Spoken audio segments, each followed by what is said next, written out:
Hello everyone and welcome back to the Ether Hub. I'm Simon here bringing you more Magic the Gathering lore. Today we continue the story of Innistrad Crimson Vow. You can catch our first chapter linked in the description below as well as on your screen right now. We pick up from the unsettling vibe of chapter 1 as the vampire population on Innistrad, emboldened by the Eternal Night, ruthlessly collects blood from their patrons, preparing for something. But what about our heroes from Midnight Hunt? Those who had failed in the face of the werewolf threat and the vampiric queen Olivia Voldaren. They couldn't stop the Eternal Night, but where do they go from there? In chapter 2, let's revisit the Planeswalkers, Arlinn Kord, Chandra, Kaya, and Teferi, along with their Innistradian companions as they pick up the pieces of their defeat. This is Crimson Vow chapter 2, written by Arsenault Rivera, The Final Hope. Arlinn has known darkness in her life. She has known evil. Every breath she's taken since the tender age of 12, when the church first took her in, has been to strike down those who prey upon humanity. It hasn't always been easy, but it's been easier than this. As she drives her sword through the vampire's heart, she feels only the smallest kind of triumph. At least, he will not kill again. Shame soon fills her thought. The work she's doing here is vital, more vital than it's ever been. But still, it is hungry work too, and it has eaten away at something within her. Yet that isn't the face she can present to the others. They are expecting the indomitable hero, the knight on a white horse, the beacon of justice in a world that's long forgotten the meaning of the word. They're looking for a light, but so too is Arlinn. Light finds her no sooner than the vampire hits the ground and Chandra's fire swallow the body whole. In that orange glow, Arlinn's eyes find her companions. Arlinn can put on the brave face for everyone else, but only Chandra can see her now. She lets her shoulders slump. She lets exhaustion reach her eyes. In the dark of the night, Chandra's flames are brighter than that of the moon. The pyromancer doesn't ask if Arlinn's okay. They both know that would be a pointless question. Instead, she squeezes Arlinn's shoulder. "You know, I found some wine in one of these old houses," she says.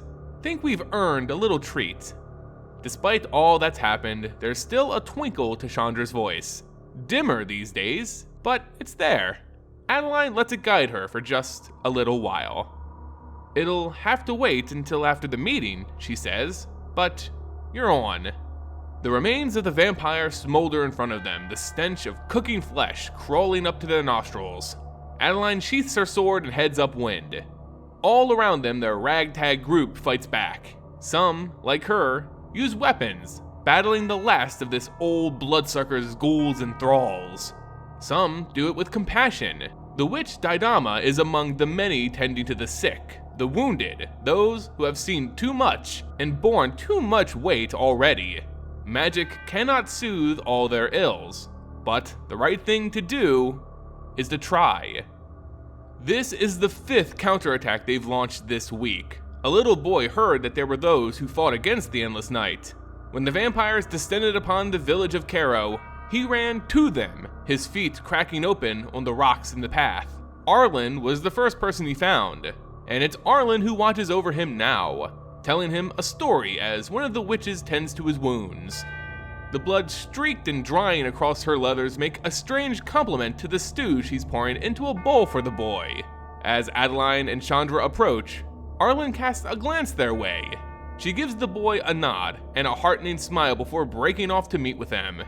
Alongside her, Teferi, Kaya, Daidama, some of the other witches, and deputized fiendslayers.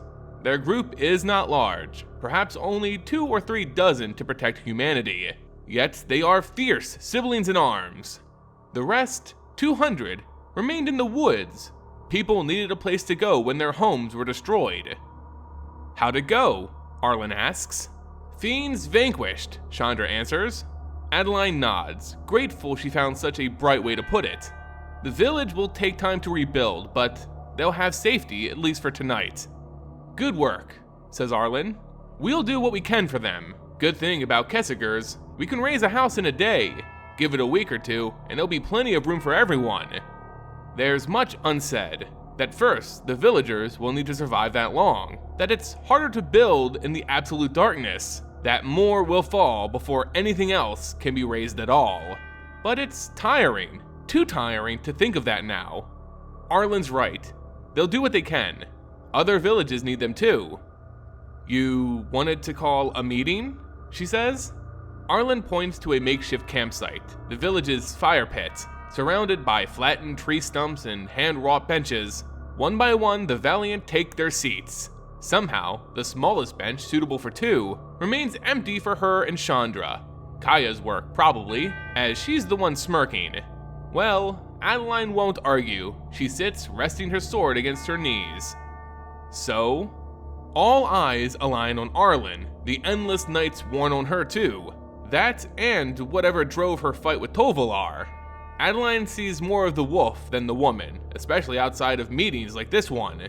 The side that leaves her this time is all too human. There's no song and dance about it, she says. We can't keep this up. But what about Teferi's time magic? Arlinn asks. Surely he could. Teferi presses his lips together. He looks up at the treacherous moon and back down. Unfortunately, there isn't much I can do. Innistrad's solar system is a complicated one.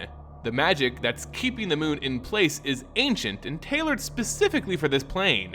Even assuming I did figure out how to do it without ruining the plane's ecosystem, it'd take more power than I currently have.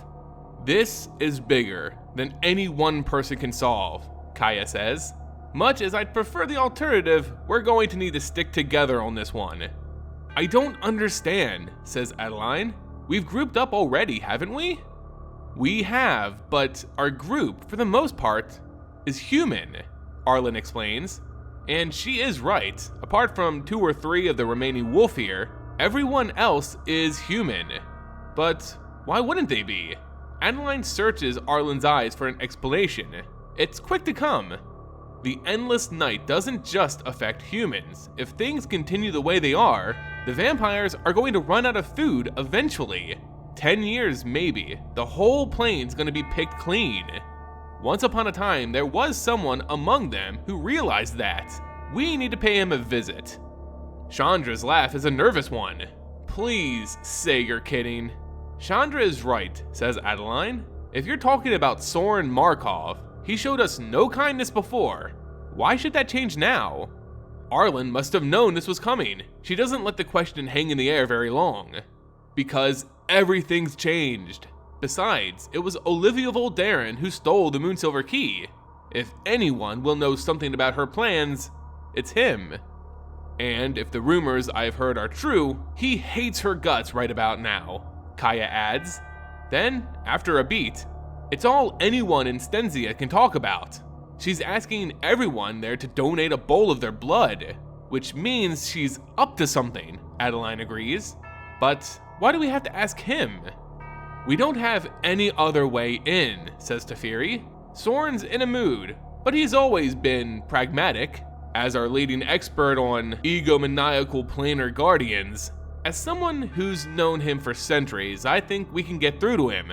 This isn't the first time he's been in a mood, after all. In fact, I'm not sure I've ever seen him any other way.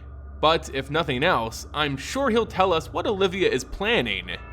None of this ends unless we can get our hands on that key again. He's the only one who might give us a clue to where it is, says Kaya. It makes sense, yet there's something Arlinn can't forgive about him. Arlinn, the last time we saw him, he was fighting Sigarda. The muscles of Arlinn's jaw work. I know, this isn't easy for me either. But when part of your flock's gone astray, you don't leave them to the wolves. But he isn't a sheep, Arlinn says, and you are a wolf. A wry, knowing smile from the woman means I know a thing or two about hunting and a thing or two about packs. Arlinn, I'd like if you came with us. But if you want to stay, I'll understand. Arlinn knows what's right. She knows how often the just thing is the heaviest thing. Cathars sometimes train with weighted swords to drive that message home. The violent path should never be the first one taken. It should never feel easy to snuff out life. If they can get through to him, maybe it's worth trying. She feels Chandra's eyes on her, waiting for the answer. I'll go. If there's a trace of Avacyn still left in him, he'll listen. Later, as they're gathering to leave, the boy from Caro finds her. He is waiting outside of her makeshift tent, his feet bandaged in too big armor he's scavenged. The Avacynian symbol on the fronts is nearly as long as he is. The pig he brought with him, a gigantic thing easily the size of a horse, sniffs at the ground nearby. How can I help? He asks her. Adeline kneels. You've already helped plenty, she says. From the folds of her armor, she produces a symbol woven from sticks and unlit candles, which she drapes over his head. The best thing you can do is get back home safe. And there you guys go, Chapter 2 of Innistrad Crimson Vow story. So we learned a lot of how our story's heroes are sort of picking up where they left off. Defeated but still determined to save Innistrad somehow. Though many don't like the idea of visiting Sorin again, given their last audience, it seems to be the plane's final hope. If anything, he can at least point them in the right direction.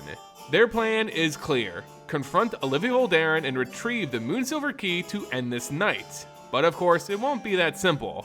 As the hour closes, humans continue to die at record rates. They cannot protect them all. They can't even pretend to try. Sorin is key. Their final hope. Anyway guys, thanks so much for watching, checking in, and enjoying this story with me. If you had a good time, please consider supporting the channel by hitting the like button, notification bell, and sharing the video with friends on social media. It all goes a long way in helping build this community. And until next time guys, see ya!